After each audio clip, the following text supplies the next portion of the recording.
Dar iš Lietuvos. Lietuvoje populiarėja nauja sporto rūšis – gatvės gimnastika.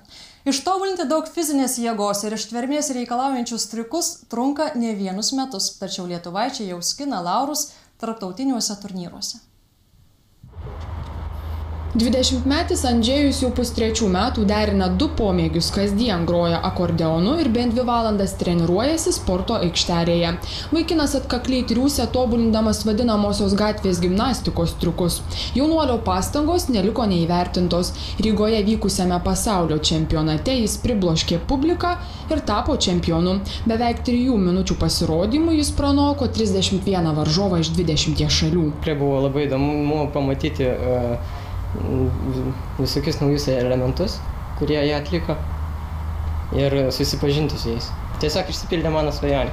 Andžejus ne vienintelis gatvės gimnastas Lietuvoje. Jungtinėse valstijose ir Ukrainoje prieš 10 metų kilusio judėjimo mūsų šalyje pradininkas Denis. Susižavėjęs šiuo sportu, prieš 3 metus jis subūrė savo komandą. Denis skaičiuoja, kad dabar Lietuvoje gatvės gimnastika užsiema maždaug 4000 vaikinų. Sumaniau išbandyti savo jėgas, galvojau, kad galėčiau atkartoti ne ką prasčiau, bet atkartoti nepavyko. Ir kažkaip mane tai užkabliavo, kad vis tiek aš norėjau įveikti save ir pasiekti jų lygį. Štai tokiam triukui ištobulinti Gediminui prireikė net metų. Gatvės gimnastika puikia alternatyva sporto salėms. Nei mokėti, nei trenerio klausyti, nei griežto grafiko laikytis. Lietuvoje labai trūksta naujų turnykų, parkų, kuriuose būtų galima sportuoti kiekvieną dieną.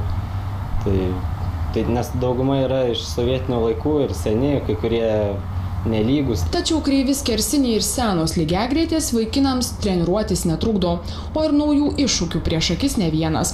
Savaitgalį atvirasis Baltijos šalių čempionatas, o gruodį dar rimtesnis išbandymas – pasaulio čempionato superfinalas Maskvoje. Gimnastiką praktikuojančios merginos retenybė, tačiau profesionalų teigimu tai sportas kiekvienam. Tiesa, jis reikalauja išties daug stiprybės ir fizinių jėgų.